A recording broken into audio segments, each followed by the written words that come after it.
What would you say Trump's IQ really is? Does 160 seem reasonable?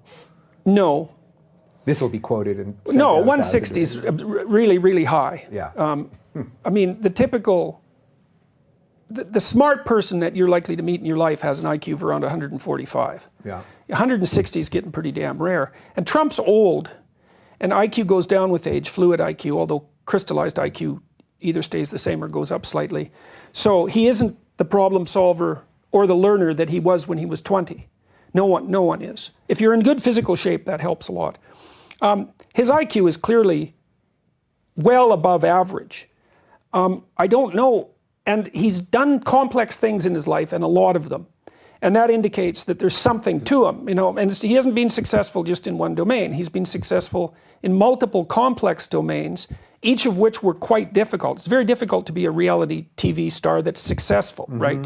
It's very difficult to work in the construction business, and especially on large projects. And I know he's had his economic ups and downs, but he stayed in the game for a long time, very stressful. He's very stress resistant. So he's no dummy.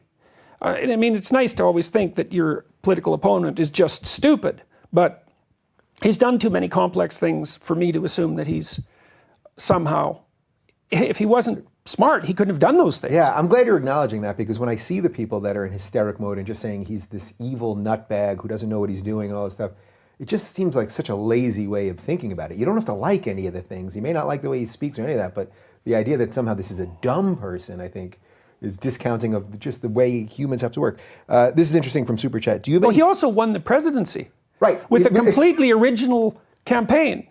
And it's like, and without spending much money. It's like, okay, is he lucky?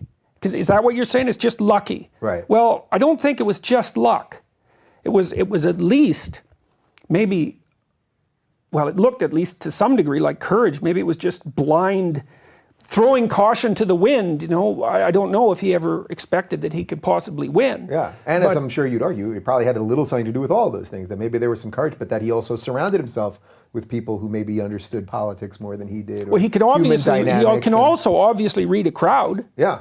Because he was appealing to crowds. And that was partly because he did, I think, try to say what he thought. Now, you could criticize what he thought, and that's fine, but he also didn't prepare the same speech. You know, he didn't prepare a speech and then deliver the same one everywhere, which I think is, I really find that rather reprehensible for people to do that. Yeah. Because they're parroting themselves, or someone else writes their speeches, which is something I can't even imagine. I can't, for what we do, I can't even fathom it, actually. I think this